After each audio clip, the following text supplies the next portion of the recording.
Watch this. Watch this.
Hmm.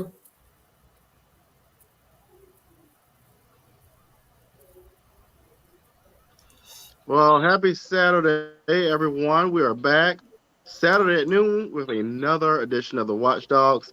We have an action-packed show today. We will hear from our co-hosts and our guests, but today we're going to talk about invisible equality, MLK versus St. Pat's, and CRT in educational spaces. So let's kick it off by getting introductions from our co-host, and I hope he shares the new name of the network, and then our guest. And so you all take it away. Good morning. Good morning. How's everybody? We thank y'all for joining us on this cold Saturday morning.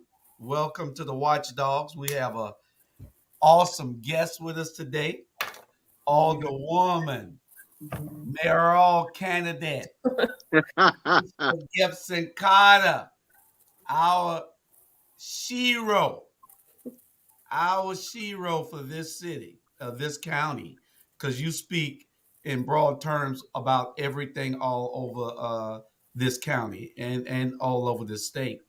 So we appreciate you joining us today. We want to give you the chance to tell everybody your platform, talk about everything that's going on. Robert and I will have you on for the first hour, for as long as you want, but at least for the first 30 minutes to an hour, however long. We know that you can talk. Uh, so, I wonder why. so when you get started, we know that it's hard to stop you because you're passionate about everything that concerns this community, and we love that. We thank you for all your advocacy. So, with that being said, y'all tune in, y'all share, because we want to make sure that this city and this county gets everything that it deserves, because Savannah is the seat of this county. And if everything isn't running right there, then it starts to matriculate down to the other municipalities, and it don't run right. So, with that being said, Robert, if you don't have Okay. anything to say, Well, you can I guess start you have off. done the introduction, but we'll jump right in. So, Alderwoman Keisha Gibson Carter, our first topic, which I think you will be able to share a lot about our local issues is invisible equality. And so a lot of times what we have seen across the nation and in some of our politicians is that, people tend to highlight issues when it's important to them, when they're getting all the glitz and glamour and the cameras are on. But when the camera's not on and when they're behind the scenes, they tend to forget about skin color. They tend to forget about their roots. And I'll give you all a personal story why I find this intriguing. So I talked about dad all the time, and dad lived in Savannah back when there was a Missouri Avenue. People don't even remember what a Missouri Avenue is. He's over 90. So his father, Crawford Bryant Sr., died when my dad was age 8. And why did he die? He died from heartbreak. How did he get the heartbreak? Well, he was working. They lived in the Great Depression, and they fired him, my grandfather, because they wanted to give his job to a white man, right? And so these issues of inequality and these fake people going behind the scenes and not advocating for us have real implications. And if we bring it down to a local level, Alderwoman Gibson Carter, we know that some of this is going on in Savannah. And as we look at this flyover that goes over MLK for our I-16, they want to remove that. And I've watched the workshop. When they remove it, they don't want to give back to Frogtown and the black folks that were displaced. They don't want to give back to black businesses that were shut down and closed. And so if you could share, your feedback on the flyover and how this impacts poverty, inequality, and unfairness in our city. Thank you so much. Hello, our ATR. Hello to you, Dr. Bryant, and to you, Mr. Hall, and hello to Savannah. Thank you so much for having me on the show today. I am so happy to hear you say, Dr. Bryant, that you watched.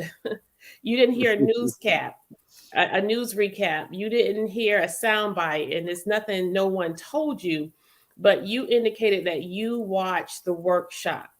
And I want to encourage all citizens of Savannah to watch these local meetings because they impact your daily lives. Watch our city council meeting and do not exclude your county commission. That's probably the most important government in our county. And so when we are engaging our citizens and when they are plugged in, you get to know firsthand what's going on. And yes, there is a plan to remove the I-16 ramp at Gwinnett Street. Why are we doing that? We are doing it under the guise of reclaiming the old West Broad Street. That's how it was presented to us, reclaiming the old West Broad Street corridor. Well, we know that to reclaim something means to give it back, to take it back to its past state. The past state and the activity that populated those corridors were consistent with bustling Black businesses. It was the Mecca, the Black Mecca for business, if you will. And so, is that truly why we are reclaiming the West Side Corridor? Is that truly why we are tearing down the I-16 flyover? Is that really the intent? And there was nothing related to the presentation that came before us on council that acknowledged that. In fact, someone said on the committee that they know that it probably won't be back in its full state. And so when we look at what we are being presented with versus what actually happens, we give consideration to a few things, as I stated on council. The city of Savannah does not have a good track record of inclusion, of equity, and fairness when it comes to economics. And what I want the citizens of Savannah to do is to shift their focus. When we start talking about equity, inclusion, and fairness, let's not simply think about race. Let's think about money. Because you see, you cannot like me because I'm a woman, and you cannot like me because I'm African American. But what you cannot do is not pay me. What you cannot do is deny me access. And so we get caught up in the semantics of these sensational pieces related to race relations in our community without recognizing the fact that we, as a collective, are far more united than we are divided. As neighbors, as co-workers, as students, as colleagues, we connect with each other very well, but it's through failed policy initiatives, it's through inequitable decisions like deciding to cancel MLK Day but go forth with St. Patrick's Day. It's those kinds of decisions that leaders make that polarizes these dynamics as it relates to race. And so, where I'm sitting, nothing matters more than to be able to establish those policies and those initiatives that are going to put people in place where women are paid what they are due, where African Americans are paid what they are due, and where we are treating people who are of our vulnerable communities with rewards that are consistent with economic advancement. And one of the things that was a big part of that workshop, and you mentioned it, was this flyover, right? And this is the Shinholster flyover that goes over MLK as you're coming off of 516. What are your thoughts about the future of that? We know that land was, as with our indigenous native folks understand, it was taken from Black folk. It was taken from Black residents. It was taken from Black businesses. And people want to, some folks of the other cultures get upset when we talk about that. But the reason you get upset is because you've never had anything taken from you. You never had to see your ancestors suffer and die and become depressed and deal with mental illness because they were attacked and things taken. So all the woman Keisha Gibson Carter, I think a lot of people get upset about your passion because they don't understand that you're out here advocating for folks who have always been disenfranchised in this city. You're Well, advocating and for folks when people don't advocate and who should be advocating. And so just share a little bit more about, why does that matter?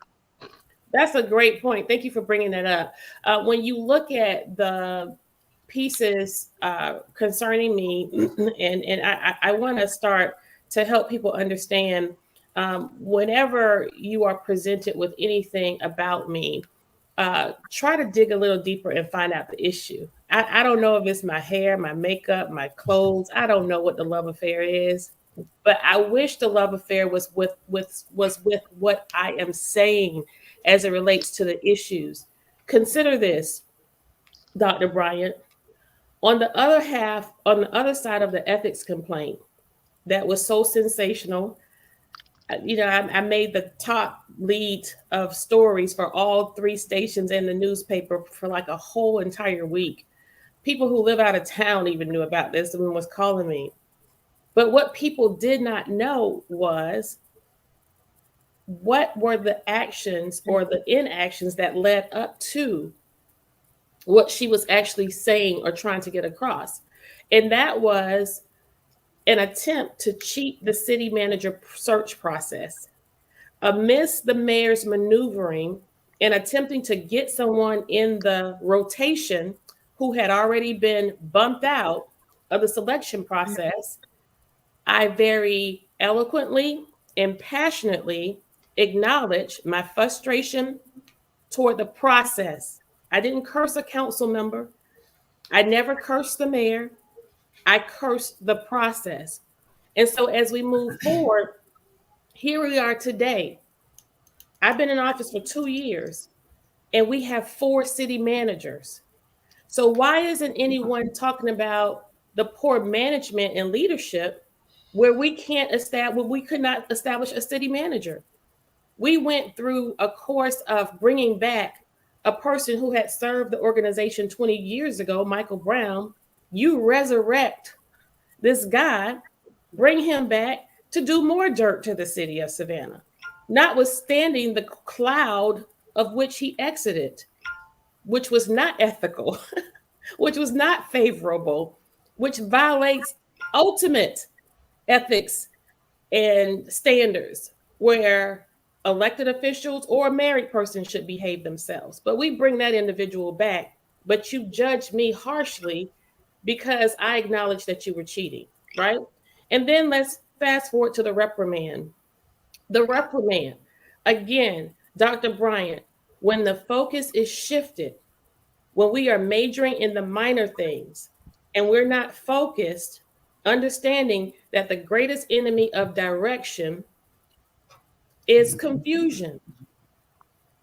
And so we recognize those distractions, those deliberate distractions that come to take us off of our direction. I am advocating for anti-gentrification policies. I'm advocating for inclusionary zoning because right now in the city of Savannah, between November of last year and January of this year, we have approved over 1,000 units presented to us by developers. Developers have petitioned the city council, and the majority on council signed off on developing these units. None are affordable, but we are in an affordable housing crisis. But if we had inclusionary zoning policies, if we had those policies that were consistent with protecting this elderly woman over in the second district, where 4 condominiums have been built, where each of them will sell individually for $750,000 up the street from Blackshear off of Wheaton Street. And this 95-year-old lady's taxes have now increased and she can't afford them. So when I'm making those type of arguments and those kind of points, you have an individual, a Councilman Palumbo sitting next to me, pointing his order and interrupting me. And to know that his interruptions and his consistent rhetoric on council adamantly is opposing to everything that supports African American communities and vulnerable people. And to acknowledge that his behavior and his rhetoric is racist, I get a reprimand in the great state of Georgia, in the United States, in America, as an American citizen who has a right to exercise her judgment via voice. And so I'm subjected to it because they have the majority on council. So Yeah. it's an unfair advantage. And so, yes, you have these situations where people want to highlight these things related to drama and theatrics because that's what sells. And Well, another point I want to make is that a lot of these things could have been handled in executive session. You know, we could have spared the public from the foolishness, but there was a deliberate intent to embarrass and to cast dispersion upon my worth, upon my service, and my leadership because I call out these things and I make it known in the spaces and the places where it really matters. And so it's beneficial to the establishment and to the majority on council who supports most of uh, these policies that's consistent with tearing us down, like the one with the weeping time. And you seek to silence me. Well, and I wonder, let's go back to that distraction piece. You know, Donald Trump did it all too well. And I'm wondering if we get little mini Trumps in certain seats on city council. But what people are doing, and you tell me if I'm wrong, but I feel like the distraction is to use the attacks against you, to use all of these other things to distract the public from what's really going on. You know, from my understanding, SCAD wants to take over and has already taken over most of Montgomery Street. Why is that a problem? You're displacing black folk who built their homes when they couldn't go other places. And these are hardworking blue collar families. They want to distract from the chamber who wants to take over MLK and rename it or do whatever they want. But again, to displace black business. They want to distract from the Kesslers and the putting the people out of Clearview. So in your opinion, what's going on with all these distractions instead of telling the people what's really going on? And that is our communities are not getting any resources. And by the way, they're also being displaced. Well, there isn't any intent for you to really know what's going on, and what is happening is a plan. This is by design, and if we do not do something about it, in less than 5 to 7 years, we are going to see a Savannah that will not be home of the working class. I don't care if you're black, white, green, or purple. If you are not of a certain economic status, in 5 to 7 short years, there will be more people living here in Savannah who are not from here than who were born and raised here. And why is that problematic? It's problematic because these individuals who are coming in and purchasing these homes and driving up our real estate, It's happening across the nation. Just because it's happening across the nation, should we allow it to happen here in Savannah?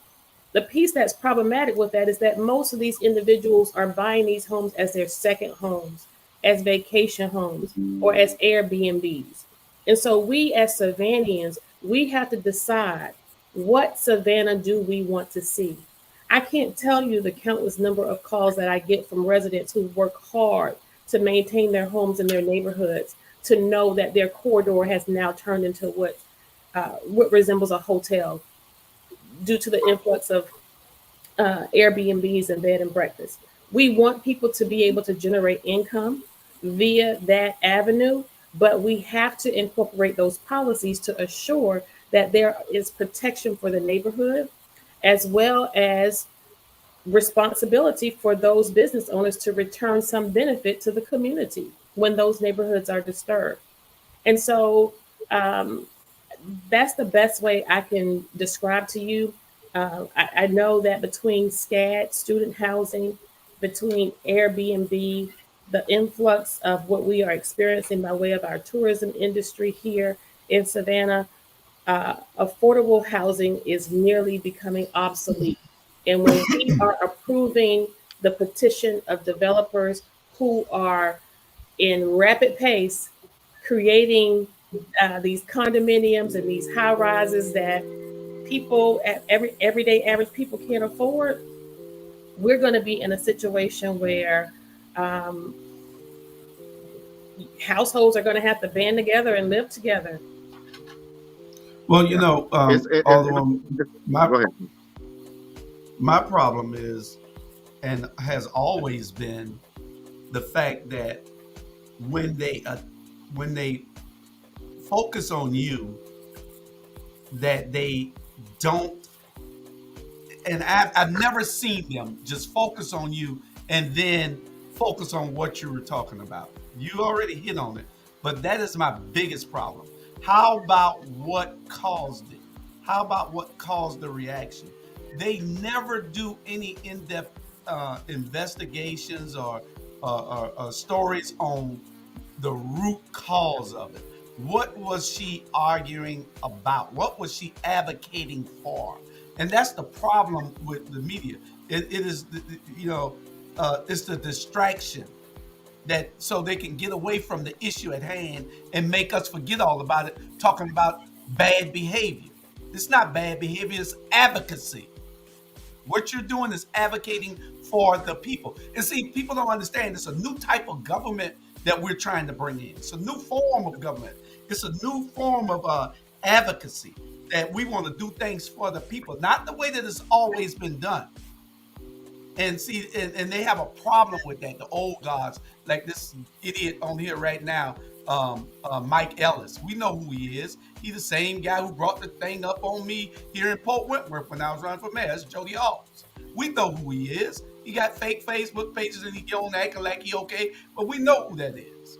So, uh, uh, they want things to stay like they always have been. They want Port Wentworth to be 1957 Port Wentworth. They want Savannah to be under the control of the status quo. Those that are sitting at the table shall always eat because they'll never get full. It's generational wealth being built for these people. And we have elected the people and put them in office that are against us. We thought that they were with us, but they're against us, and all that has to change. We know that you are, if you when you get in there, the tables will be turned over. Those that are full will get their butts up from the table and let somebody else sit down, or it will be a new leaf put in the table. So that's my problem with it. Yeah, and if I could add, one of the things, Julius, to add to that is, John McMaster's, who's been a county and city leader in his own right, shared a piece with me, and we were talking one day, and it was, you all know this Eastern Wharf piece that's being built on the side of the river, right behind the Marriott. Well, if you just go 20 steps down under the bridge, you got Tent City. Oh, they can move them after there a while, could be much more of a conflict. Well, I'm going there. So what that tells me is the mayor of Atlanta did what? Kasim Reed did what on Pine Street? He pushed them out. God knows what happened to these people who are the less of us. The Bible talks about that. Guess what this mayor is going to do? Push them away. Yeah.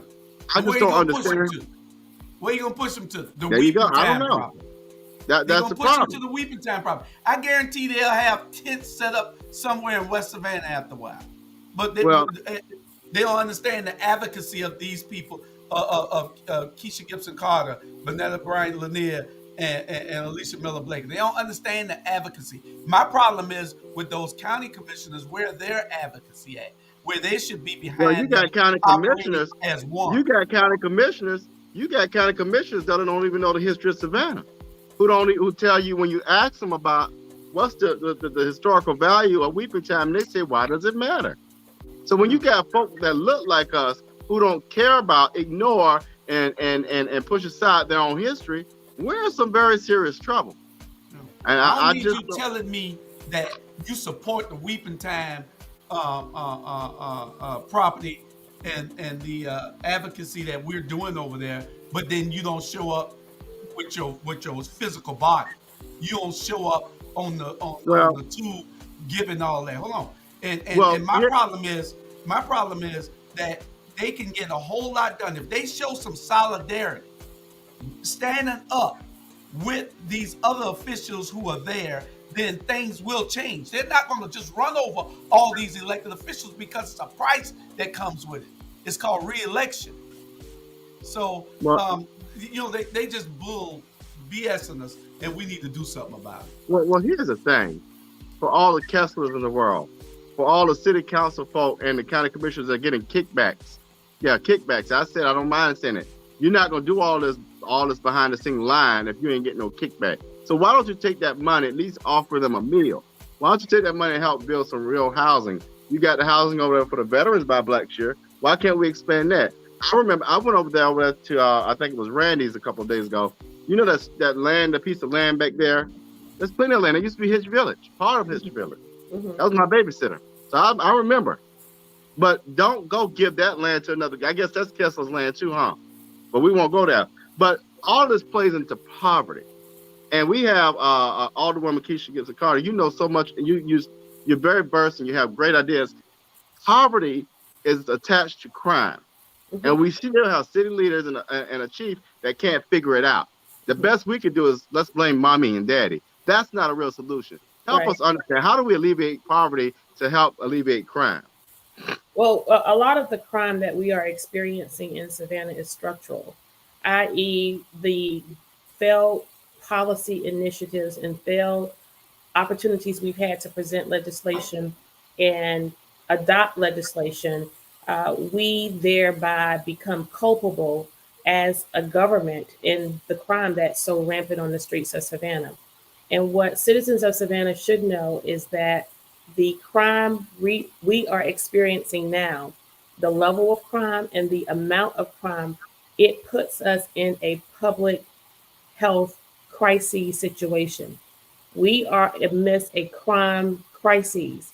And when you are not owning the problem, when you are not verbally articulating what the problem is, and you take to the airways and you just talk about what just happened and the fact that we captured somebody after the fact, we are never going to solve the problem.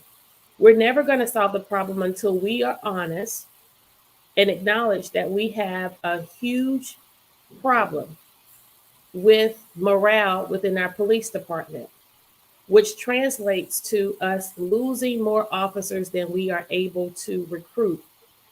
We are not losing these police officers to other departments. We are losing these police officers to waitressing jobs. I met a police officer a couple weeks ago who waited at my table and told me she worked at Metro. She was not fired. She resigned because of the toxic environment. We have to recognize that while police cannot solely stop crime, we cannot, right? There's a cliche out there. We can't police ourselves out of crime. But guess what? We will never know if we can police our way out of crime here in Savannah if we are understaffed over 100 police officers. And that doesn't include the ones who are on sick leave or who are suspended for whatever reason. And so, Julius, I don't know about you, but when I'm traveling down Abercorn, and if I'm going 37, which is 2 miles over the speed limit, and I see a police car, what am I going to do? Slow down. So what Make does that sure everything. translate? What does that translate to? That translates to the fact that a police can stop crime if they're visible. And so there are just 3 neighborhoods in this community where we have had the most shootings in those areas. Now, outside of domestic situations and those scenarios where individuals are solving disputes with a gun, uh, the gun violence and gang violence that we have on the street of Savannah, it becomes a public health issue because bullets don't have names. And when we have babies 13, 14 years old, riddling 50, 60 bullets at a time into homes that are occupied by women and children in cars that are parked, Savannah, we have a problem. And unless leadership is willing and ready to say it out loud and come up with a plan of action, and it may not necessarily solely be transition in leadership at the police department, but there are a litany of ways we can respond. And if we are not taking those measures, if we are not incorporating those measures that are just common basic practices that are employed across the United States, we have our hand in the sand. And while we have our head in the sand, we are going to have more families burying their babies. And that's not something that I want to continue to be a part of. I don't want to continue to be a part of a watch where all we get is a text alert that we've lost another life. And from that text alert where we've lost another life, you get a response like, okay. No, it's not okay. It's not okay. And as a sitting alderwoman for Post 1 for the city of Savannah, and I still occupy the post, by the way, um, I don't intend to sit silent. And there is a deliberate intent to silence my voice because it's a known fact that if I know it, Savannahans are going to know it. And if I may add to that, and I was going to be quiet, Julius, but I'm irked a little bit because one of the things that I know, and we've heard about this, is District 5 where I am, and we have an alderwoman who's pretty much dormant, is that we are in a very high crime area. Why do they allow, they being certain people who are in leadership, allow these areas to be riddled with crime? It's because then you can say, oh, they're dangerous, they're scary, we can't go over there, and then guess what they do? People leave. And guess what happens when they leave? Things become vacant. When they become vacant, it becomes regentrified. People, why do these matter? These issues matter.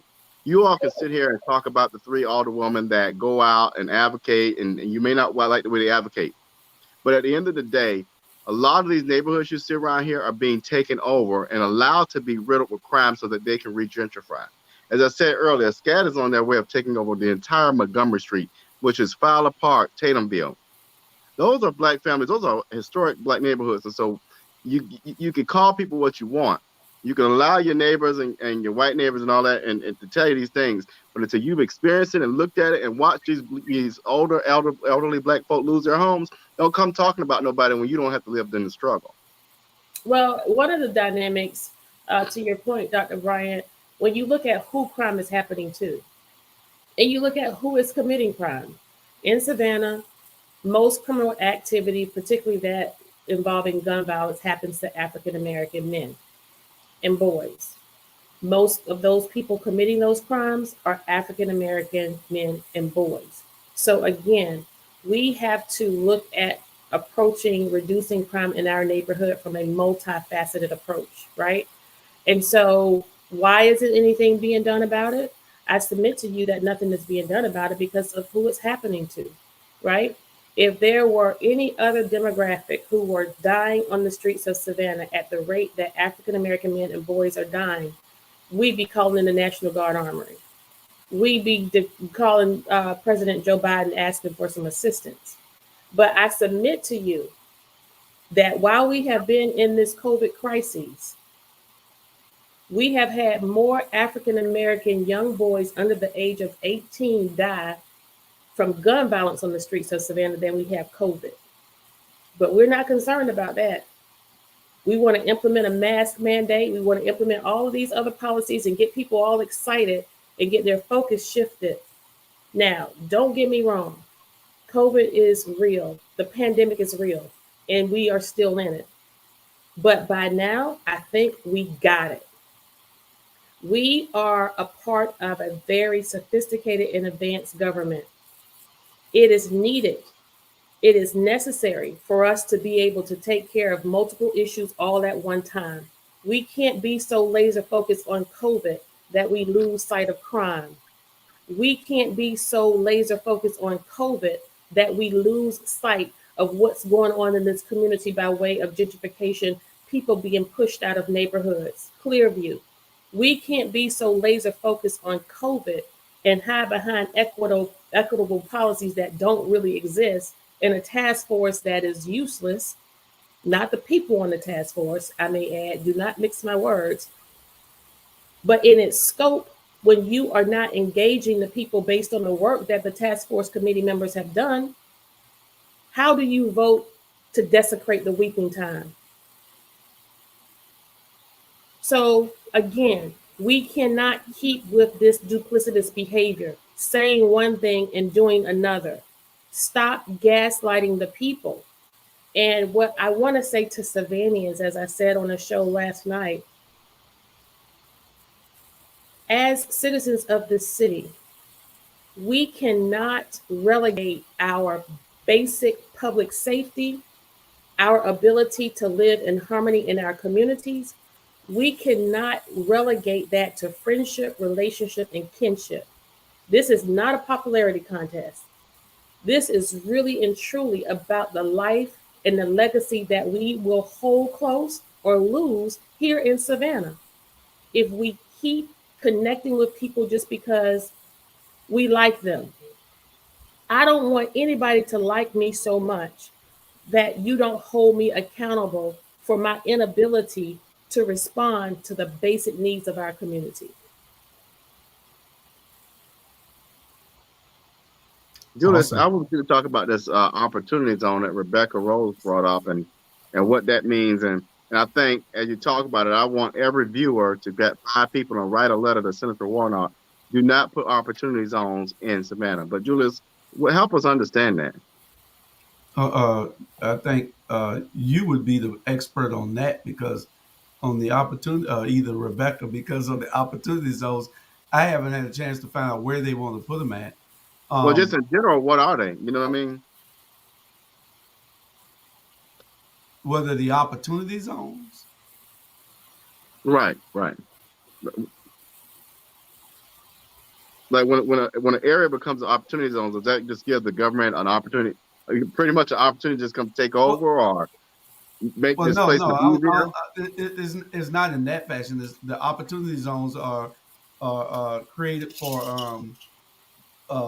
to create businesses in areas that don't have those businesses in the first place. I think Well, it they was had the through hubs before. What do you say, Alderman? it was through, I believe it was President Trump's administration that he allowed for certain tax subsidies to developers who would go into communities that were Right. somewhat marginalized or the economic status of members in the community, as well as dwindling and failing real estate to revive the areas.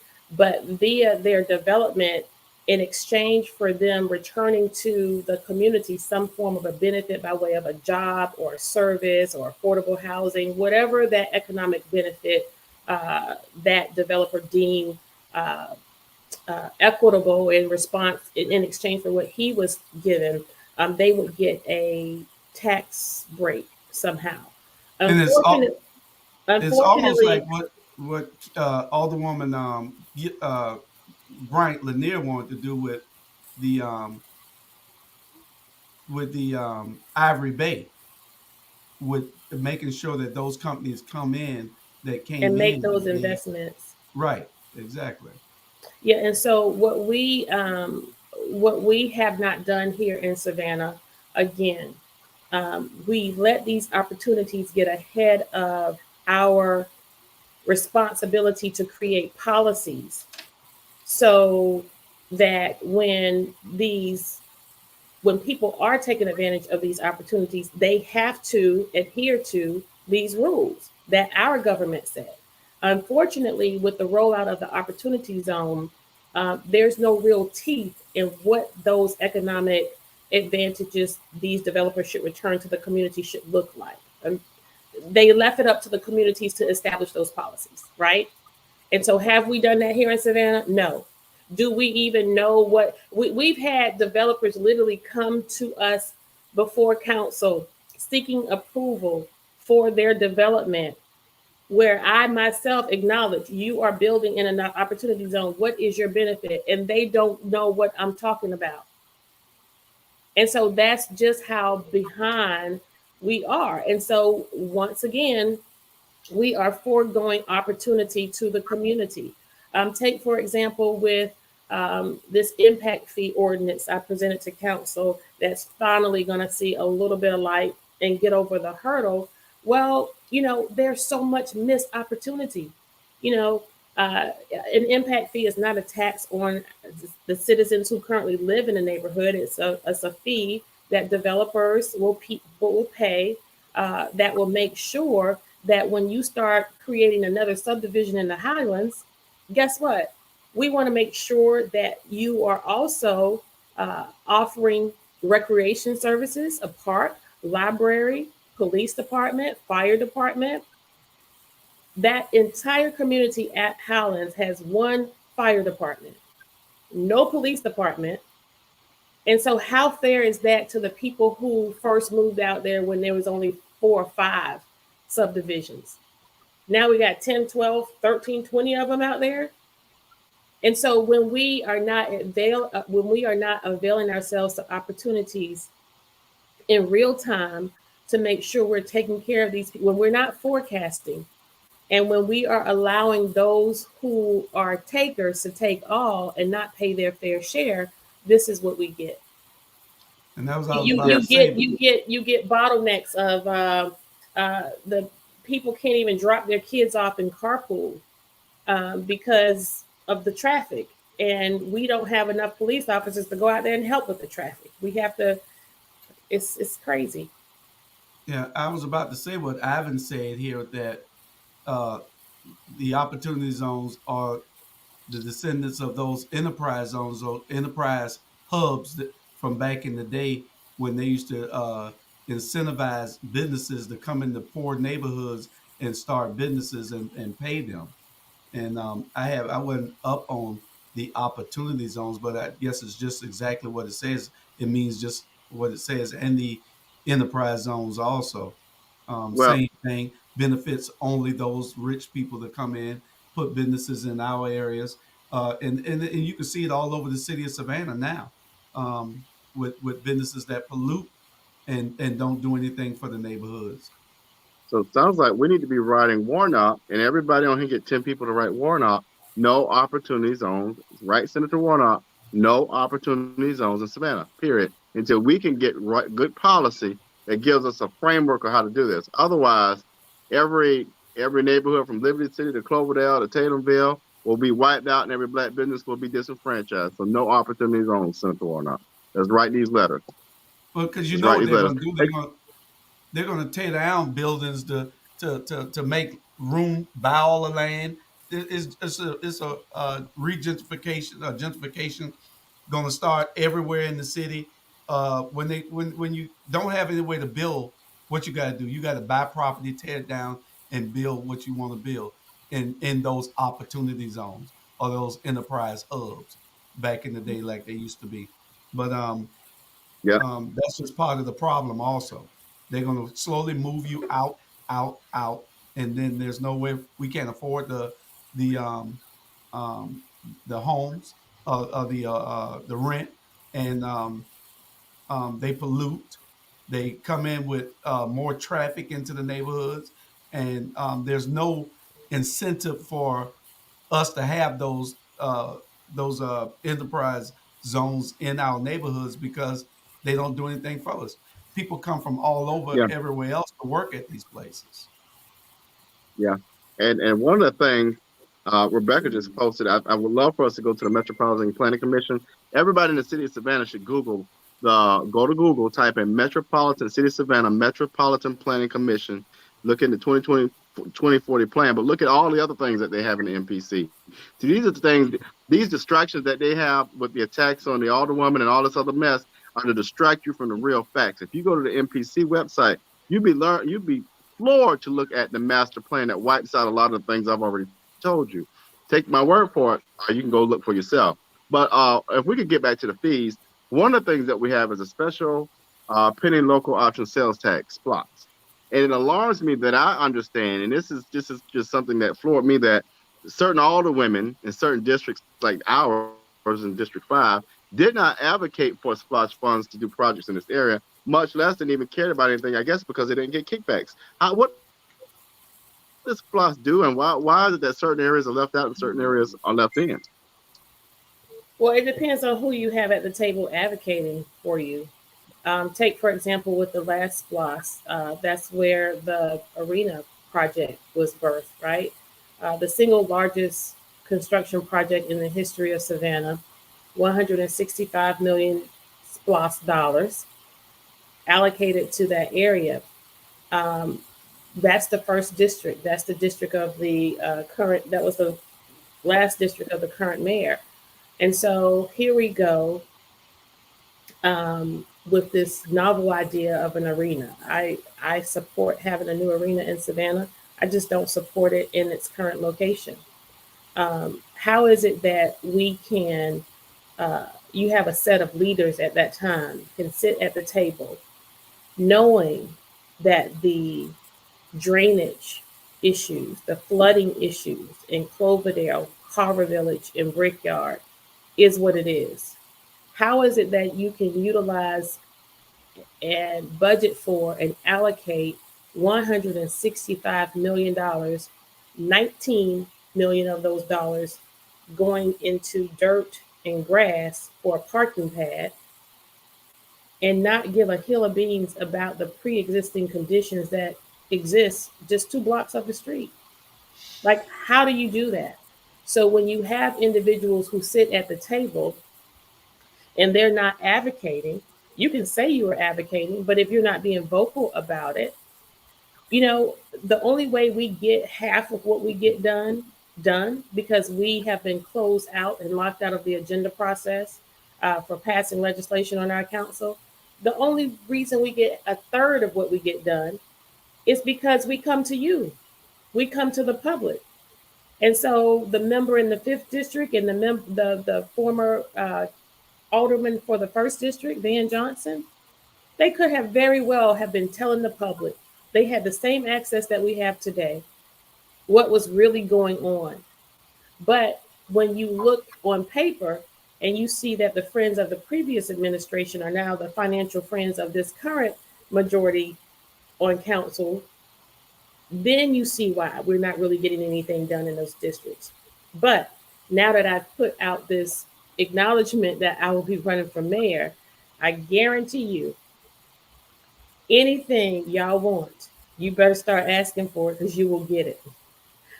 My So it announcement sounds to and me, my arrival at this time is going to signal an infusement. The community will now be infused with opportunity after opportunity. Little league football coaches, y'all ask for some more money. Nonprofit organizations, we help you to get 100% of your dollars. You'll probably get 200%. You'll get what you didn't ask for.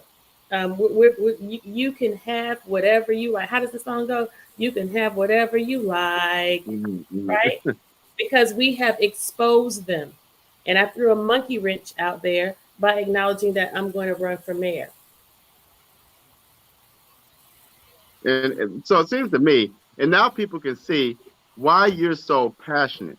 When you get all this in your face, and you got folk that look like you on council but act like they don't look like you for whatever reason, and it's only three people advocating for the least of those, and you keep seeing them keep being disfranchised, and you keep seeing resources passing by, and you just keep seeing all of this a heartache. Now people can see why you have frustration and passion instead Yes. of going out there and listening to people who don't know what they're talking about. Right. If I had all this in front of me and I'm the only one here digging the ditch, I'd be pissed off too. So, Julius, what are your thoughts? Well, my thoughts is with what Melinda is saying here about Cloverdale does not receive sufficient county information. We don't have representation. The thing is, on this platform, Melinda, we will be calling out uh, uh, your leaders that don't do what they need to do. Especially, it doesn't matter if they're our friends or what. And most of these people are our friends. Most of these people we voted for because we thought that they were the best candidate, but then they get in and they don't do anything. Your representative for the county is my friend. I admire him. But when you're doing things to the detriment of my community, I cannot support you.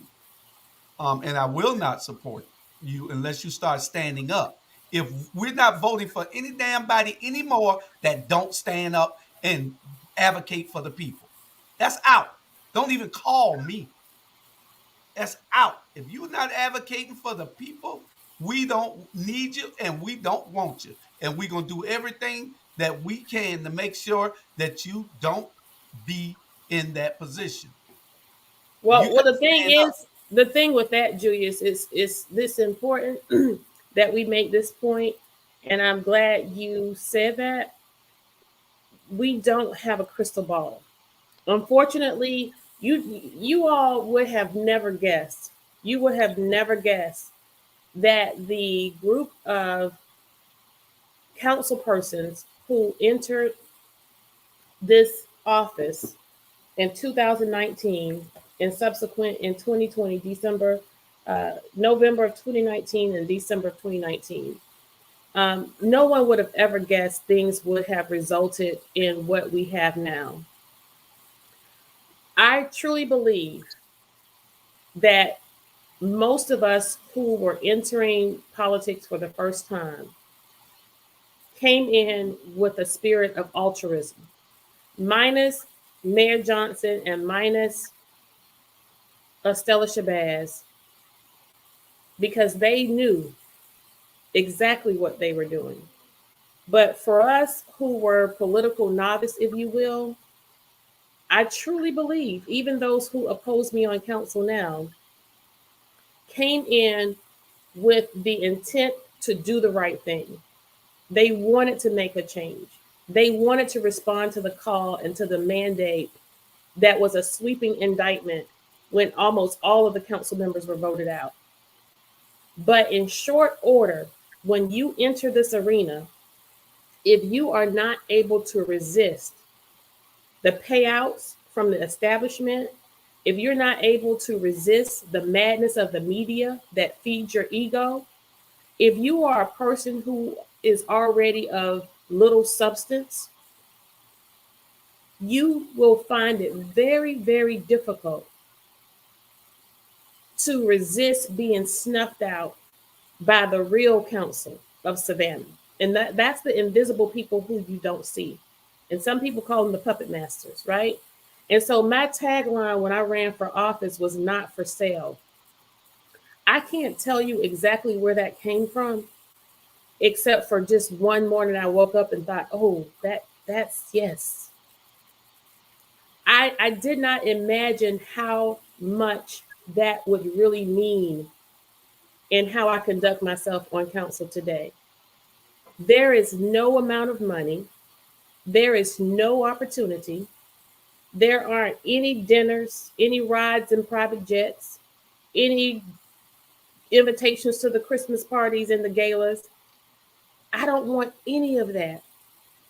I came to public office as a servant, not a politician.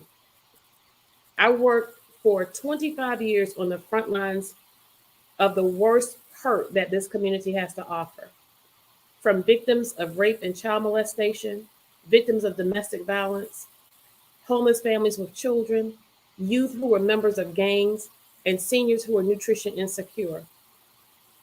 There is no way, after seeing that level of hurt, lack, and pain, that I could come to this stage and turn my back on opportunity where I now have a chance to work proactively to solve those problems I was reacting to. I can proactively impact that work through policy change, through initiatives where we are shifting the coffers of the city of Savannah to have a heartbeat and investing less than flesh and blood. And so, why those people forgot from whence they came, I don't know. And so, what do we tell the voters? Do we tell them not to vote again? Do we tell them to give up on us? No. What they have to do, Julius, you have to, as a political advocate and as a person who run campaigns, you do have to continue to vet your candidates and see what they have done in the past.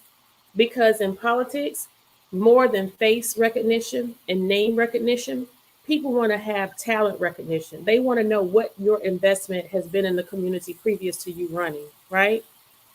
And so you bring that person in, and we all get behind that individual and we shepherd them over the finish line, only for them to fall foul. What do you do then, voters? You continue to engage. The reason why our council's majority has run amok on opportunity for progressive and aggressive ideas and opportunities is because they're not being held accountable. They're being held up by their friends and by their fans. But unless and until those friends and fans stop telling them what they want to hear and tell them what they need to hear, we're going to have a set of dynamics that really give us what we have now. And that's nothing. You ask yourself, citizen of Savannah, what has changed since we have been in office versus what was going on in the previous administration?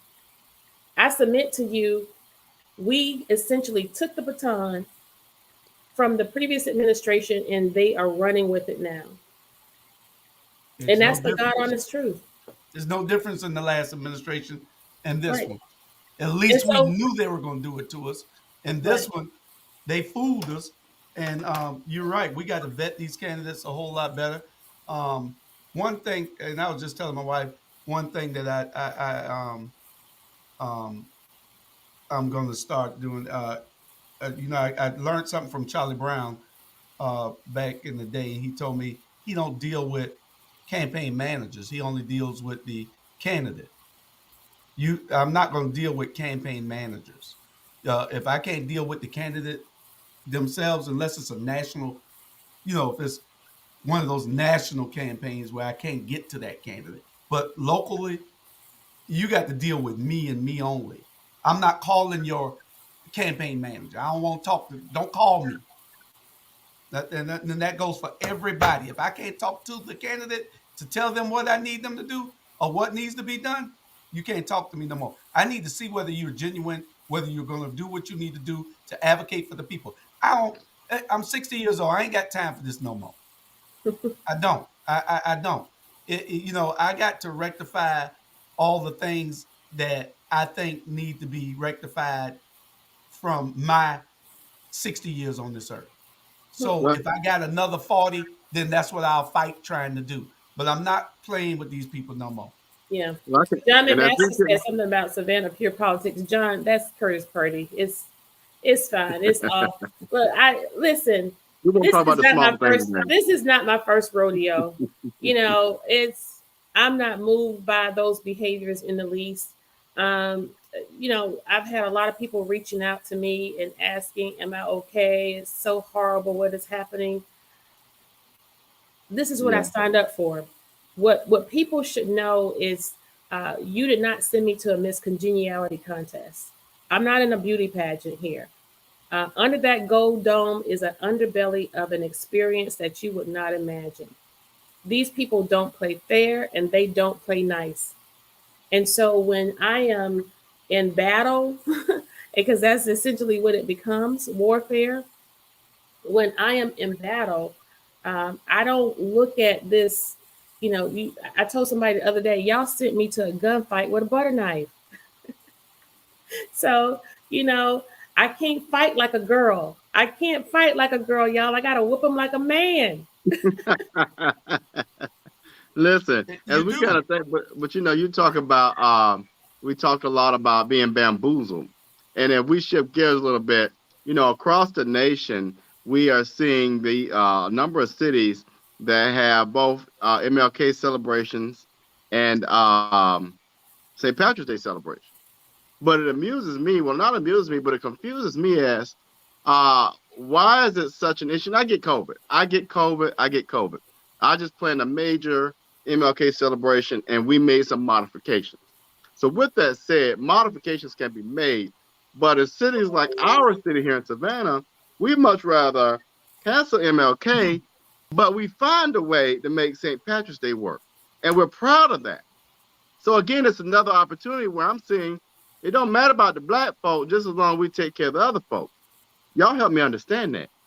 Well, before you answer that, other woman, I had somebody to tell me that they were having a little trouble with what was happening at City Hall, and they said that uh, you fight, but you need to do it a little bit more classier, and you were right. I had to tell that person off. I don't. I get this sometimes, but when they finally realize what I tell them, then they say, oh, because see, they listening to all the bull, the BS all around from people saying who might be Van fans or something. That when somebody's advocating for you, you don't you don't you don't go against that advocacy that they're doing to help you. When if a wife is being beaten, and I was a police officer for 10 years, we used to have cases where we go to the house, the husband and the wife fighting. The man done beat the wife all up. We go to take the man to jail, the wife jumping on us. Hmm. We there to help her. She jumping on us. See, some people just don't want no help. Some people want to be in the condition that they're in. But I understand your fight. I understand your passion because you're trying to help people. Everything that I've seen you do, everything that they claim you've done has never been about you.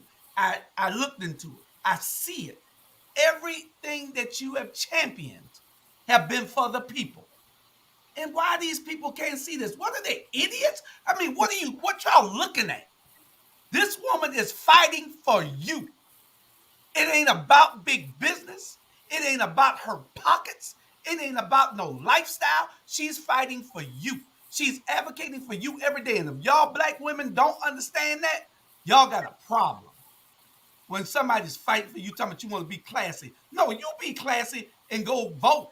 You be classy and register people and call a friend and take them to the voting booths. That's where class started. You want to do something for your community? Help her. Help her.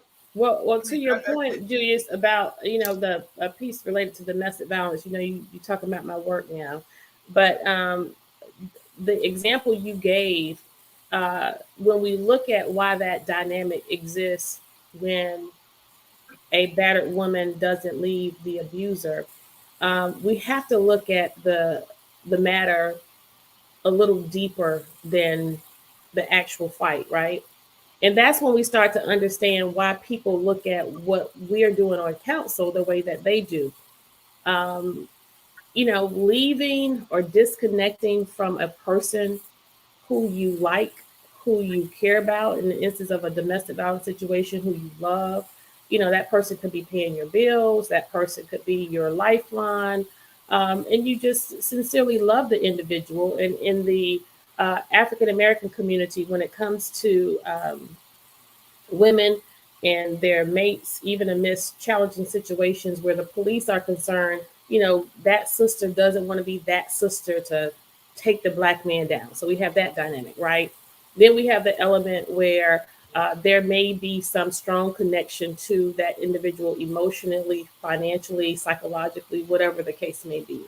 And then we have the extra added element when children are involved. So when we look at the correlations of those dynamics and we match that with why people act and behave the way that they do with regard to their judgment when it comes to their favorite politician, um, they're connected to that person for a reason.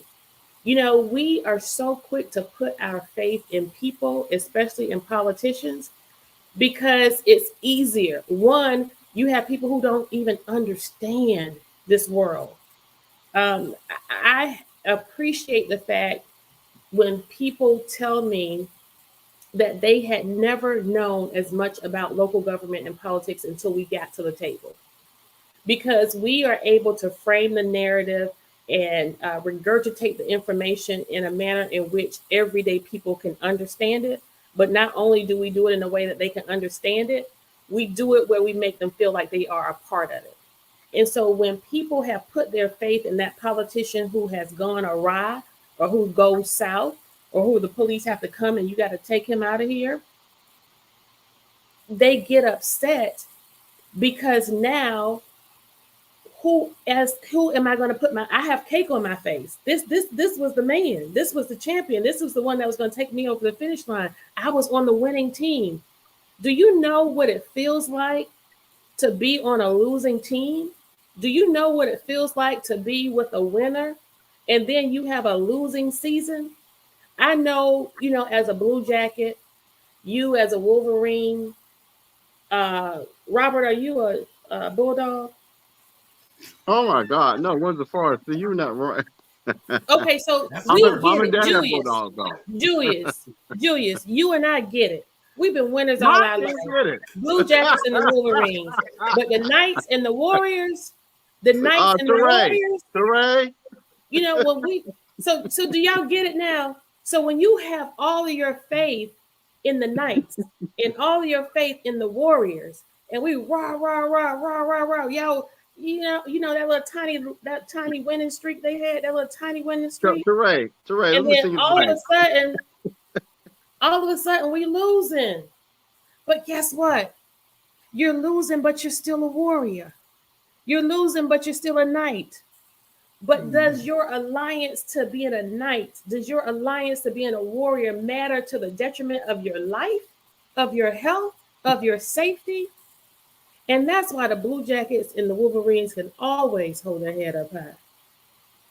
Well, I do have a, Y'all get it? I do That's have right. a, I have a You're blue jacket in absolutely the right. family. That was a Hopefully, great she'll club. join the. She was a I'm basketball player. So she'll sorry. be going. I'm Y'all She'll still be. sorry. ready. We I'm got a blue sorry for jacket coming acting on like to Ebony. Jamal.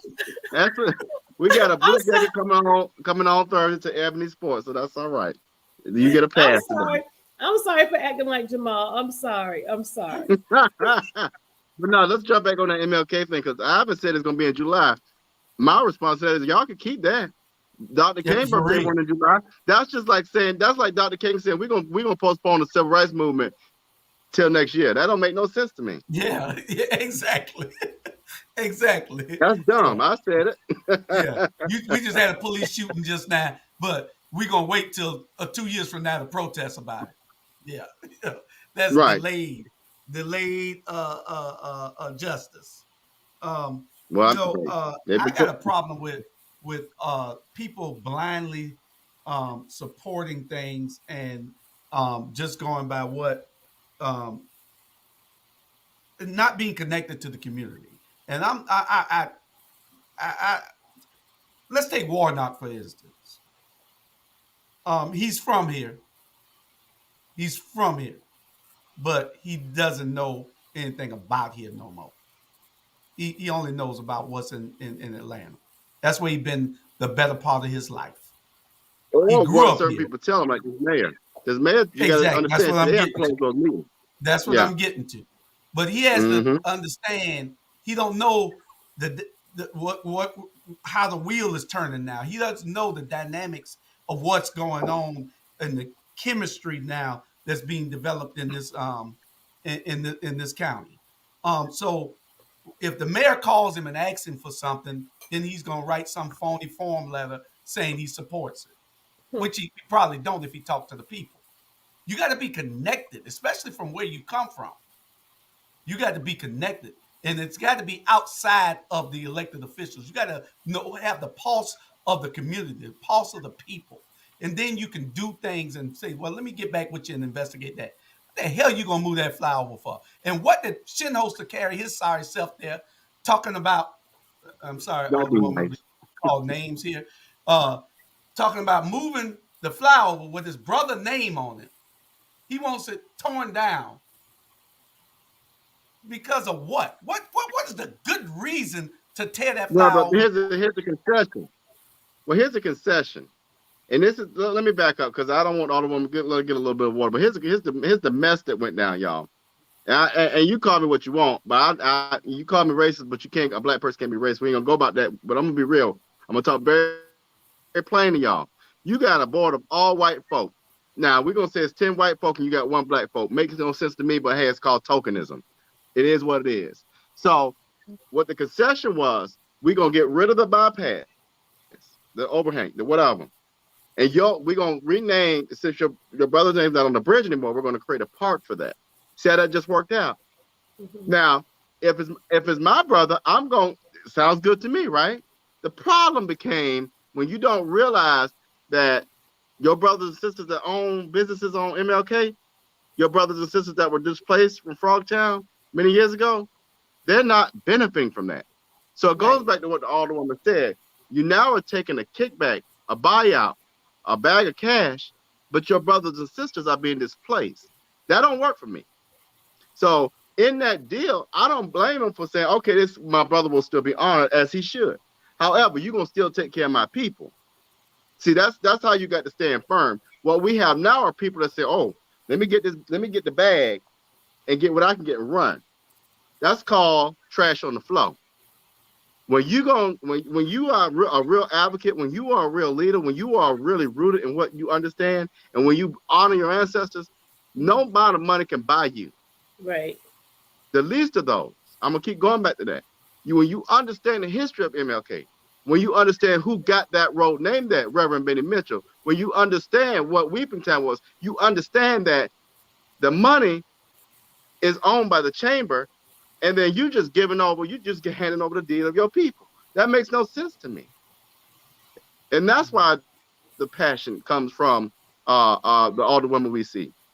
That's why that passion comes, because you get tired of seeing your people getting thrown around like bobbleheads. That ain't cool. Well, That's true. and the other side of it is it's just very difficult to sit at the table where you see that resources are plentiful and to see that there is no real reason outside of just sheer selfishness and evilness that we do not do what's right by the people. You know, again, I did not come here for gain. I did not come here to be strategic and to maneuver. You know, what good is it to have to collaborate, negotiate, and tr- bargain for trade-offs when we're all concerned about homelessness? I don't have anything to trade with you. I can't collaborate with you when I'm just want to get people off the street. Affordable housing. What negotiations? I don't have friends who are developers or contractors.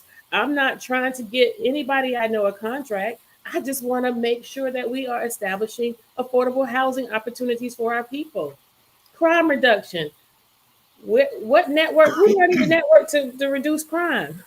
We're either going to reduce it as a collective whole, as a body, or we're not.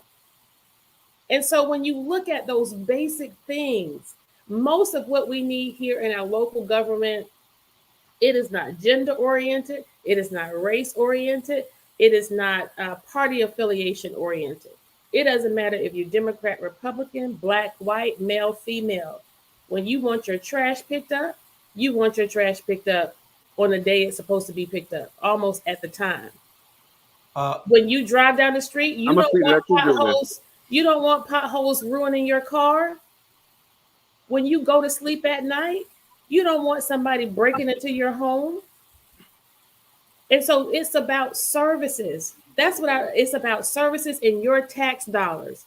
And the level of wasteful spending we witness and experience within our local government, it is a great injustice.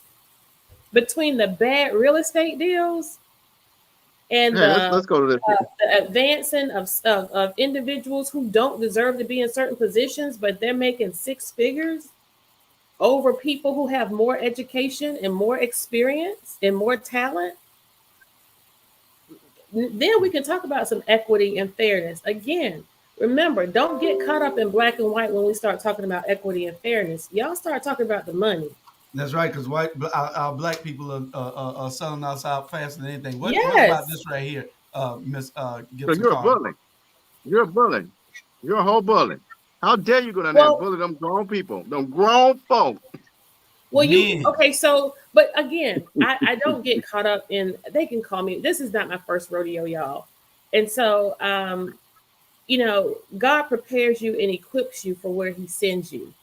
And clearly, He has done just that, because when I tell you that I am unmovable, unshaken, and unconcerned about anything anybody says about my person, because at the end of the day, I know who I am. And so let's look at the word bully. What is a bully? And it's important for us to define what a bully is, because we have our children who often get accused of being bullied or being a bully, right? We have to recognize that to be a bully, certain thresholds have to be met. Behavior has to behavior has to happen consistently, and you have to tell the person who is doing something to you to stop. That's the first element that has to be met. The second element is bullying involves a dynamic of power and control. A person who doesn't have control can't bully a person who has the control. That's correct. I may be paraphrasing the No, I get definition, what you're saying. but go and read what bullying is. And so But when we have people who are irresponsible and just throwing out terms and calling names, if we're going to revert to calling names, that's again, well, it's a game that I don't play. I stay focused, people. Stay focused. at the end of the day, if they knew parliament, I ain't gonna say no names. If they knew parliamentary procedure, then how could you be bullying? So what that tells me that that person's incompetent. But I'm Yeah, gonna leave that alone. that's correct. Because they're the bullies. They have power. You can't a bully can't bully somebody who has power over them or more control than they do. How the hell you gonna bully me and I'm the one that's in control? I'm the one that's running things, and you gonna bully me? All I gotta do is just ignore you. There's Right. nothing you And can do so to and me. so what we have to do when we have these situations where, especially involving children, where there's a concern that somebody may be bullied, we have to, as parents, take our kids aside and teach them what, right? We have to teach them how to problem solve. And how do you problem solve? You work things out, you talk things out. I have talked more to you within the last hour than I have Van Johnson the whole time I've been in office, That's because amazing. we don't have an opportunity to communicate and talk. We get talked at and talked about. That's not what a good leader does, right? And as a leader of organizations for over 15 years, one thing for certain and two things for sure: any and everybody who has ever worked for me, whether that individual was coming from the private sector, the nonprofit sector, the military, or the corporate sector, no one, no one can go on record and say that Keisha Gibson Carter, as their manager or as their director — I never allow my staff to call me their boss — they cannot say that I did not treat them fairly and allow them to do their job. And never once have I ever had a person who I supervise go to my bosses, which often were boards of directors, and say I treated them indifferently or I treated them poorly. And that's something that I can stand on and that I'm so proud of, because that's what true leaders do. They give the people they work with and work around the tools that they need to do their jobs, and they get out of the way and let them do it and treat them fairly. That's what good leaders do. But Yeah, what I because would he love to doesn't see, care. He doesn't care anything about a legacy that he'll leave. All he cares about is what he's doing for those people that will champion his reelection. Everybody thinks that he's going to some next level. Van isn't fit for the next level yet. Van is very smart. but he doesn't know how to communicate with people that don't kiss his butt. Well, and that's You fine. But know, what we want to do, Julius, is we want to keep our focus on the issues. And when we start focusing on the person and their clearly something's wrong, right? Clearly something went wrong real bad, real fast, Well, and went south. And so well, again, we have to rise above all of that, and we have to get our citizens in position to do exactly what those little league coaches did. We got to get them to mobilize and demand that they get a return on the tax dollars that they put into this community, that we return those investments back into the programs and the activities that they engage in with our youth, so that we are backdooring our way into averting crime and violence on our streets. and you're exactly right. And um, I'll do that when you're off camera. Um, listen, let me say this real quick. I think what we need too, we've got to get an organization, NAACP, somebody who will do a report card on the work of every elected official, Mm, and this is at a state level, local level, whatever. What and grade it and show the people, the voters, who's doing what. You made a great comment. I think was I can't remember. I think it was your special report, but you said, and I agree with you. It's they have spent more time. Check this out, voters. You got council people have spent more time attacking one person, this woman here, instead of going out to listen to their constituents, more time attacking this woman instead of really going out there and looking at the roads and doing real work.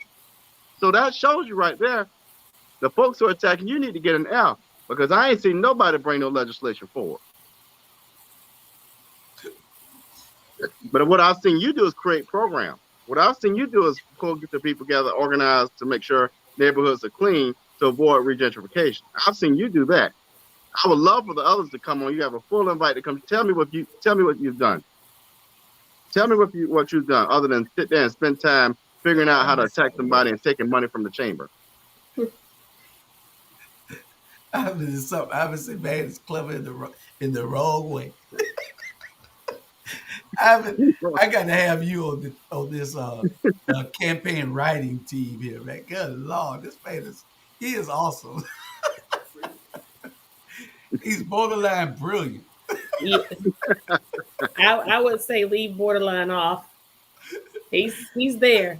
He's there. He's there. But You'll touch behind guys, anything. I'm good. I'm good. We want to go forth in this next season, focusing on reducing wasteful spending or getting rid of it altogether with the city of Savannah. We want to make sure that we are incorporating those equitable policies that are consistent with first treating people fair through economic advantage. Making sure that we are representative of the change that we want to see. And what does equity and equality and fairness mean to our bottom line in Savannah? Well, in my mind, when I think about equity, I'm not thinking about taking pictures of multiracial or different races and putting it on the website. I'm not thinking about pulling together a Hispanic task force or a task force for Asian people or a task force for equity. That's not my thought.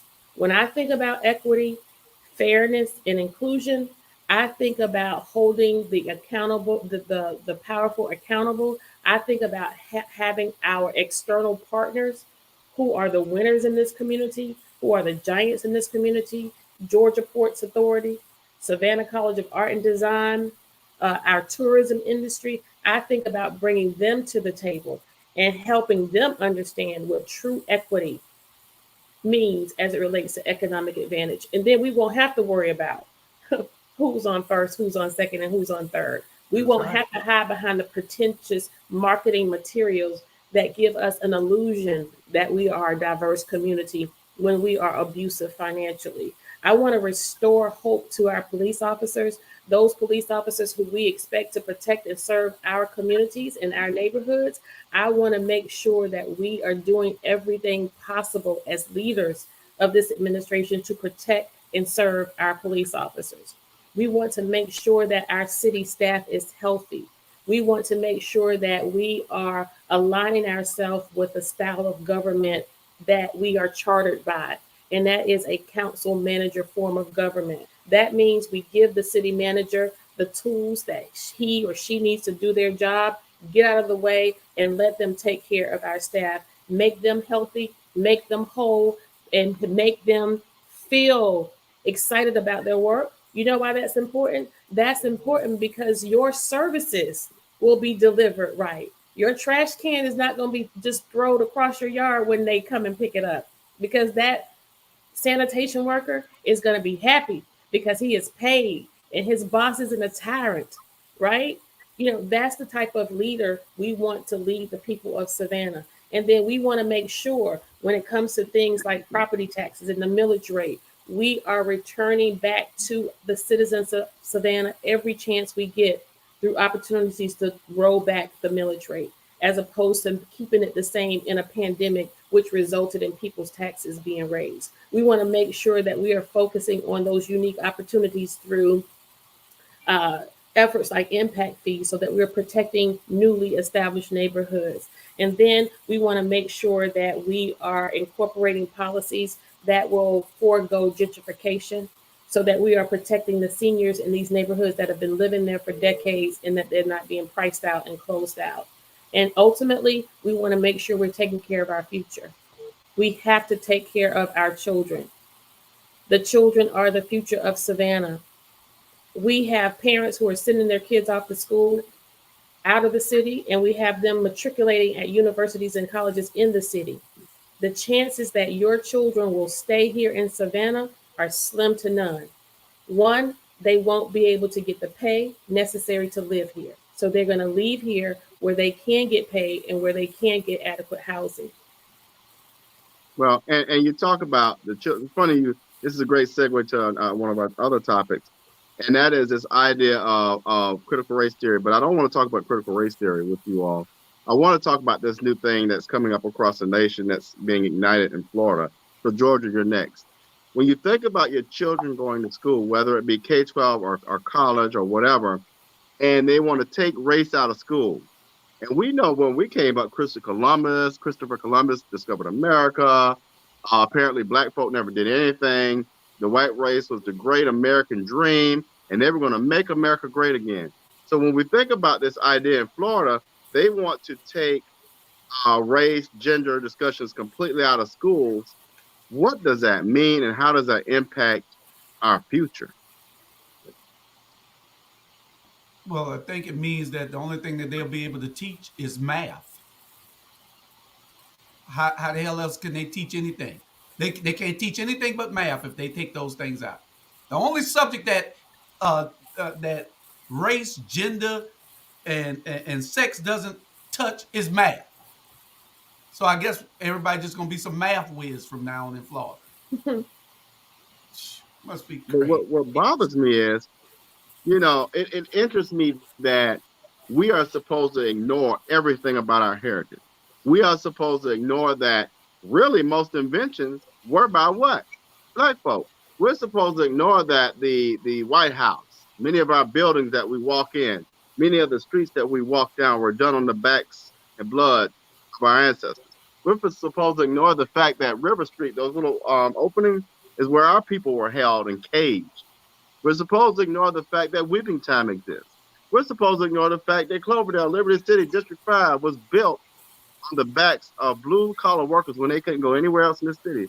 We're supposed to forget that we exist. How y'all feel about that? I told you what I felt about it. It's crazy because they don't want us to teach anything that is relevant about this country because they say that their kids will be made to feel a certain way, and they don't want them to feel uncomfortable growing up and feeling like they're guilty of something. Well, the truth hurts. They're not guilty of anything, but their ancestors are. If you're going to teach history, teach all history, not some history. And if you're not going to talk about who invented the internet, who invented the red light, who invented peanut butter, who did the first open heart surgery. You're not going to talk about these things, then don't talk about nothing. We don't want to hear about Facebook and Microsoft and Amazon. We know about these people. So I don't know. You don't want to get me started Well, on here's the thing. time. You talk about discomfort. I wonder if Trayvon was discomfort. I wonder if George Floyd was uncomfortable. I wonder if that slave that got beat by a whip was uncomfortable. I wonder if Emmett Till was uncomfortable. I wonder if that man that woman who fell off at the top of the Capitol building it was uncomfortable. I wonder if these servants that were in the movie The Help were uncomfortable. I don't know. Maybe they were comfortable. I don't know, y'all. It amazes me, Judas, that this narrative of ignore your culture, accept our culture. Let's talk about indigenous folks. I wonder if they were uncomfortable when you took their land. I wonder if people now are uncomfortable when you want to reclaim their land and regentrify it. So see, we're gonna be real about it. We're gonna be real about it. Well, What kind of? we're gonna let the good. I think you need a Representative Howard Hall on that conversation. Because it's a real issue. It's certainly a topic that we have to start discussing. But while they are trying to figure it out, I think parents need to start working it out in their homes and recognize the need to start some of this education early and often at home. I mean, we see the results of what we have subjected our children to over the years by, only by accepting African American history once a week or 1 week out of the year or 1 month out of the year. So it's something that we certainly have to keep challenging and advocating for in terms of fairness there. But we also have to use this as an opportunity to say, you know what precludes me from doing this in my home? Correct. Or in the neighborhood centers. We in our communities we could teach these kids just like they get on the internet and everything else. We can have classes at these gyms that we're building all over the city now. Mm-hmm. But Alderwoman Gibson Carter, Dr. Tanya Howard Hall is free to come on your show and talk about that subject anytime you invite her. Okay. She's probably looking at me crazy now. And we know But that we you have gotta to let her go. go. We're We going to gotta let her keep go you today. over your time. Yeah. You kept me out over my time on America After Dark last night. That's why I'm fading right now. No, I haven't. I'm tired. Yeah, ATR has been wearing me Why out. you suffer that setup? That was a setup. I tried to tell you. She did great. She had Bernard crying real tears. Oh, well, listen, ATR has been good to me. We appreciate your platform and thank you for allowing me to give a different side to what's being aired and put out there. Dr. Bryant, I appreciate your words of encouragement and I'm excited for your future as well.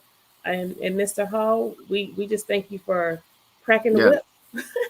He's rhyming like I'm in the Belmont. So and we're gonna ride this horse all the way. Look, we're gonna ride the White House. We're gonna ride that horse all the way to East Bay. At least Jay Jones ain't involved today. We're good to go. Gonna ride it till we can't ride no more. Mr. J got a little piece of me too there. Well, listen, guys. Mr. J now. Okay. Or was it Jimmy J? Who was it I interviewed J, with? Jimmy Trey, he every J. J. Rue. J. Rue.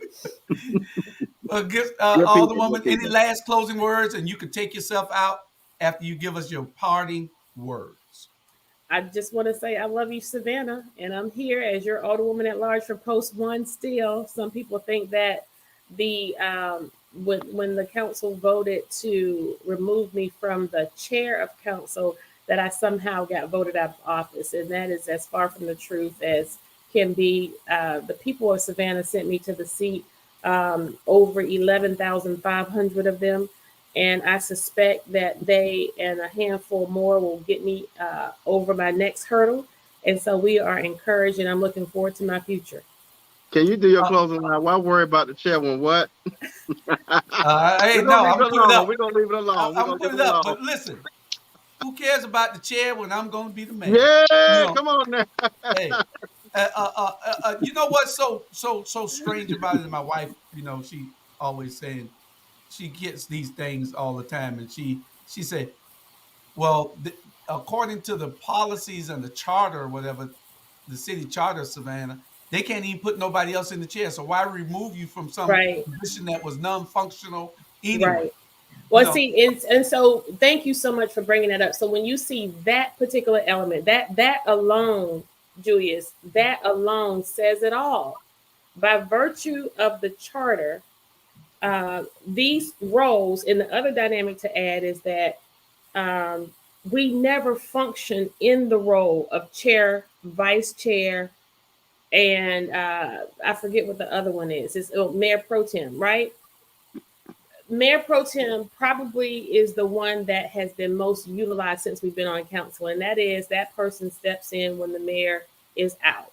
There's been a couple of times when Van has left council meetings a few minutes early or stepped out during the meeting, and Estella takes on the show and carries on. And she may have made a couple appearances on his behalf at functions or funerals, so to speak, right? The chair and vice chair have done nothing. When I questioned the city attorney about the dynamics of what was going on and the behaviors of these individuals, where he himself acknowledged that this maneuvering is just an attack. He characterized their behaviors as attacks. So I said, "What does this mean?" And he said to me, "Alderwoman, to tell you the truth, I didn't even know these positions existed until y'all took office. It's not like I'm losing a stipend for the chair. I didn't get paid for it. It was just a title. In addition, as the chair, I am the recipient of all of the lawsuits against the city of Savannah. So thank you, Jesus. All the civil attorneys out there, newsflash, don't send them to me anymore. I'm no longer Well, the here, chair. If you well, here's can the thing. imagine how stressful it is with your name being named in a lawsuit, every Well, time here's you the turn thing. around. And If so, you, uh, not only do you have that element, but the fact that you now are so hell bent on embarrassing me, discrediting me, and casting dispersion upon my service and my worth and value to the council, you would rather just not have the position occupied. And well, neither of you probably even knew that I was a chair of council. I never wore a well, T-shirt that said chair of council. It's not on my Facebook page. It's nowhere. It may be on the city website, I think. I don't give a hill of beans about the chair, y'all. not when you're I, going to I, be mayor. well, here's the thing. I, If I, you, here's the thing. If you were such a bully, then none of this would have never happened. well, exactly, Exactly. They couldn't have did exactly. it. That's right. And y'all run back and tell them I said it. Exactly. And so and again, all of this, they could have very well have done what they did via email. They could have done it via snail mail. They could have done it in executive session where we are supposed to handle personnel matters. But no, not only did you have to do it during a live public broadcast council meeting, after you called all of your news buddies, because you could see the buildup. The camera people who were in the chambers, as soon as we got close to that item, all the cameras were pointed at me. It was as if was a rehearsal of sorts. You did it because you intentionally wanted to embarrass me, and then you add the extra element of theatrics by going to the board. How many times have we gone to the board on a vote? Of all of the votes we took during that last council meeting, we didn't go to the vote board for any other reason except for item number 22. And so, again, it's the childish, petty games that are It's played. distraction. And we, Distraction. yes, and if those council members who engaged in this behavior, if it wasn't enough for you to feel the pain of the parents who have lost children, if it wasn't enough for you to feel the struggle of people who can't pay their rent, and who are being evicted from their homes, if it's not enough for you to feel the need of a homeless person who is on the streets in this inclement weather, and this is the best that you all could do. Like I said, the city of Savannah, you will have to be the judge. You will Well, have to be the judge. they always say follow the money. I said, and this is public record. I want everybody to go out and pull every person in council and county commission, see who donated. Follow the money, see who donated and at what levels. Yeah, hey, Mm-hmm. it's out there. It's public Right, record. right. That's all you got to do. And then Yep. when you see who gave what to who, you gonna see what loyalty lies.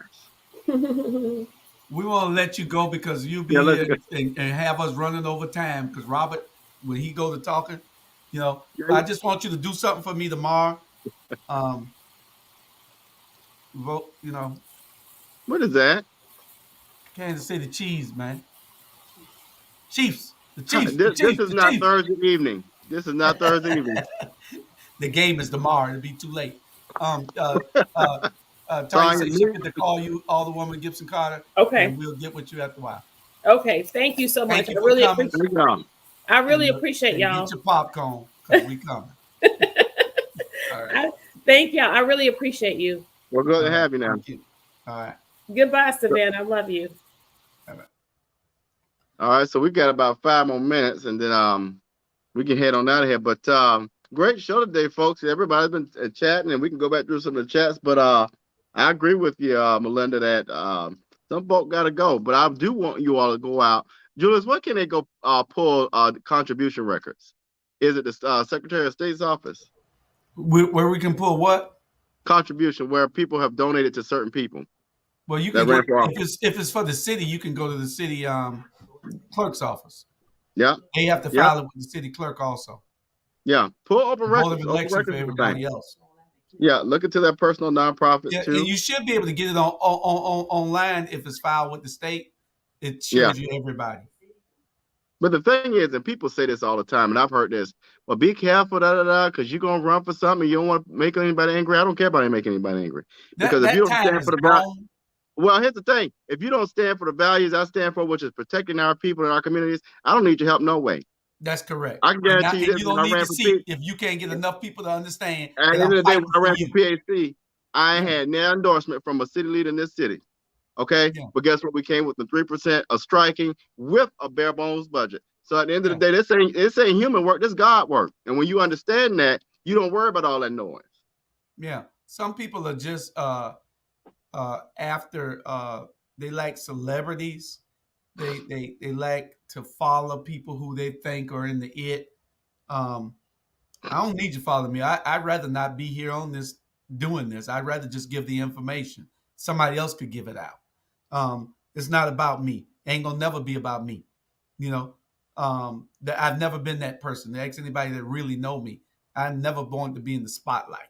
But what we have to do is bring attention to people like you, Robert, to people to have people understand that this is where the fight starts and ends. This person will fight for you no matter what. People like Keisha Gibson Carr, the Mm-hmm. fight, they fight for you. You don't see her, Alicia Blakely, Bernetta Lanier trying to do anything but advocate for the community. What y'all see, I don't. These people who, if you don't Well, like Keisha, Alicia, Bernetta, and Tanya Howard Hall, I don't know what the hell you can like because well, they fight only for the people.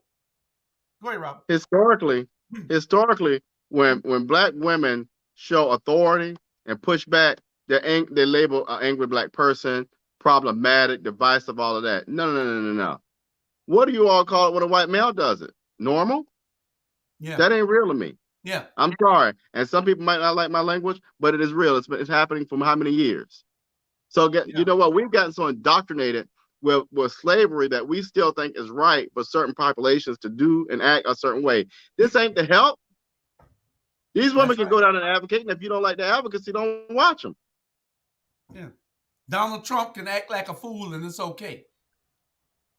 Everybody in his administration can ignore the law forget about policy. So go tap Treat the people Capitol. any way they want.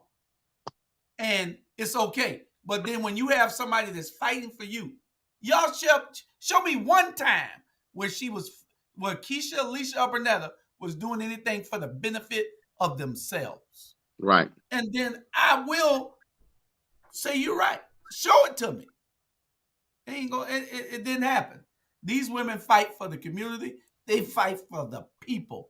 And Well, what y'all looking at or listening to from some cronies or somebody else, look into it for yourself. well, that's what people are taught to believe. Look at Malcolm and Dr. King, and people don't realize this. People hated Malcolm. The government made people hate Malcolm. The government made black folk hate Malcolm. But Martin was more gentle and all that. But guess what? They killed both of them. But at the end of the day, you couldn't have a Martin without a Malcolm, and you couldn't have a Malcolm without a Martin. So you better be quiet, because if you can't bring them solutions, then be quiet. My thing is this. The only complaint I have is that we don't have more people who got the nuts to do what they're doing. Exactly. And my wife brought an observation to the forefront that people and y'all look at it. Most people would probably think my wife is the bougie type. But she's all for the people. She just for the people. She's on the side of these women because she know what it is to be an elected official woman trying to fight to change things for the people. She said, what people need to understand is this. It's not about the what.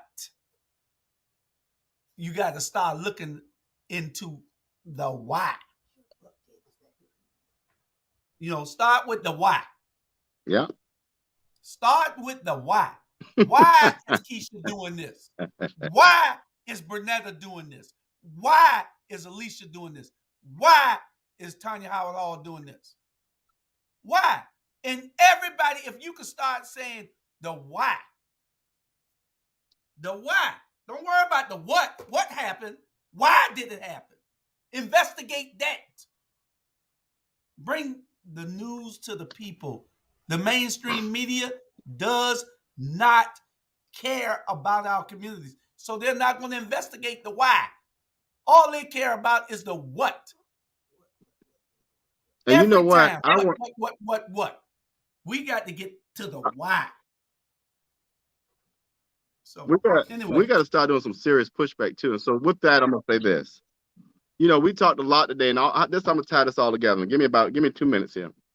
We talked a lot about disenfranchisement, how our children are being told not to learn their history, how we're supposed to ignore our history and ourselves. And so next week, they're going to open on the 5th. They're going to open that Mark Arena. I'm asking all of us to boycott attending that opening. And I'm going to tell you why. So that means now, again, here's another piece that we're missing. The MLK, the Martin Luther King Arena, not only is the parade not going to happen, but now we're supposed to ignore the whole legacy of Dr. King in the city of Savannah. So let's boycott the arena. You want to name it something else? Fine. So next week, why don't we all take a chance to educate our children in our communities about the importance of Blackness, about the importance of Dr. King? Why don't we focus on that? So let's start doing some serious, real pushback. Do not have your families spread the word. And I know I'll get in trouble for this, but guess what? Good trouble is good trouble. Do not attend that opening at the Mark Arena. Savannah is an anti-boycott city, Robert. Hey, we got to start somewhere. We got to stop saying. My thing is, we will defeat ourselves before we even try.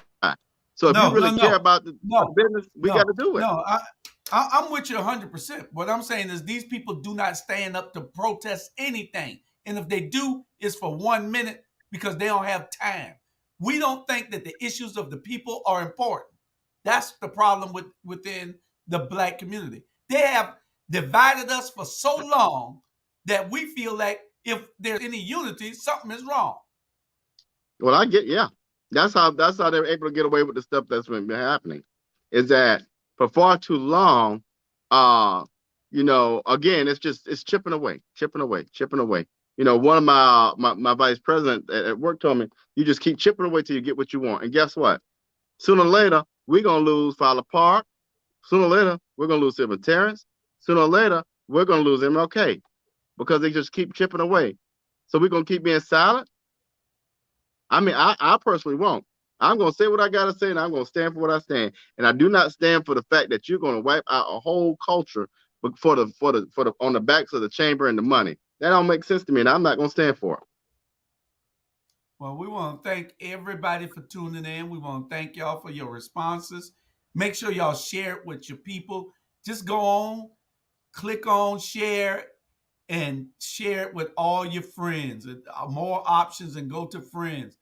Share it with people. We need to get this message out. We can't do this by ourselves. That's right. Oh, RHIP, race has its privileges, especially white privilege. This is correct. You know, Well, and the things we're when we don't saying, understand, and that's true because we don't understand principle. You know what I'm saying? We understand the Christmas tree and all of that, and the lights and the glitz and the glamour. We don't understand principle, and we're going to continue to repeat history until we understand principle. But with that's that, we'll correct. see y'all next week. Any final, I guess, your final comments? Well, I'm gonna leave on what Ivan Cohen said. Ivan, you need to really just come be a damn host because you're so right on point on all these things. Three types of groups: those who make things happen, those who watch things happen, and those who wondered what happened. You know, and you got to be part of the group that make things happen. You know, we appreciate everybody that watches because y'all are making things happen. Y'all are part of what we're trying to do here, and we appreciate everything. Every time that y'all click on and watch That one, because right? y'all tell somebody else. What I haven't said, I'm doing the That's selective true. lying That's campaign. the perfect comment. That's principle. That's standing on principle. At the end of the day, I love it. I think it's a beautiful facility. But the principle behind the matter is what we got to stand for in unity. Do what you want to do. As everybody's an adult here, but it's the principle of it. I know we got to go, but it's like the Voting Rights Act. I can go vote for Manchin again if I'm in West Virginia. But the principle of the fact is that he didn't support voting rights, so why would I vote for him? Yeah. Oh, because The he's only good. the only problem I have with the arena is this. Um, I know we don't want it to fail because we done spent $165 million putting it there. We don't want it to fail.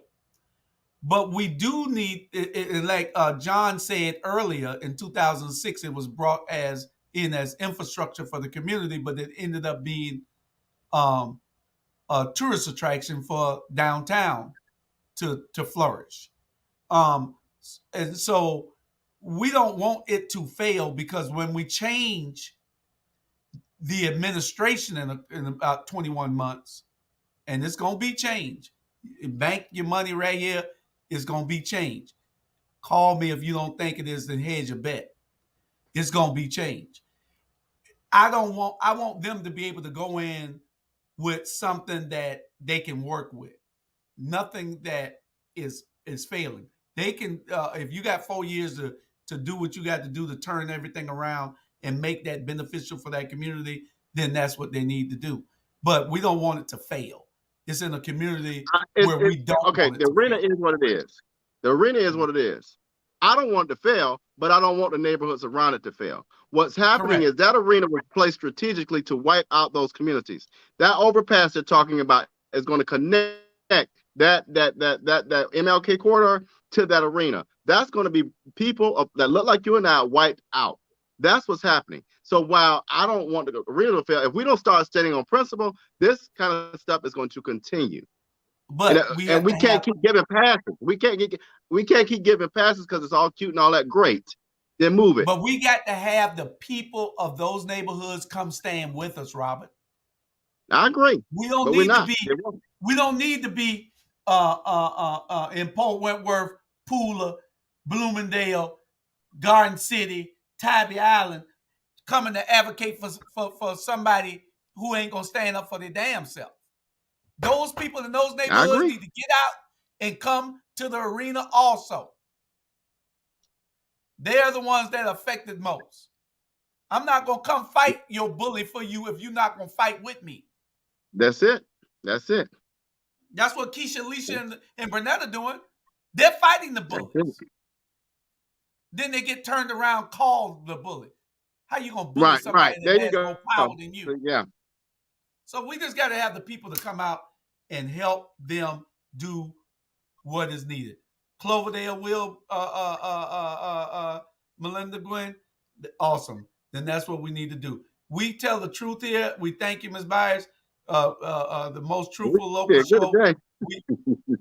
We, we try to do our best with getting the information out. We just need y'all to go in and share it so everybody can see it and hear it. I know we're a little long today. We took 2 hours because we knew we had the other woman coming on and we know she could talk. And she probably cussed me now. But anyway, we appreciate you, especially you. I haven't called. I need to call you this week. And we'll see y'all next Saturday. Don't forget to tune in to Unity Action Political Committee with Dr. Reverend Pastor Leonard Small tonight at 6 p.m. I'm sure he's going to have a lot to say. 6 o'clock, Pastor Smalls, Unity Action Political Committee, 6 o'clock. Don't forget. All right? All right. You're going to take us on out. See y'all next week. I'll see y'all next week on this same platform. I don't know who we got. Robert will tell you. All right. Bye, y'all. Good night.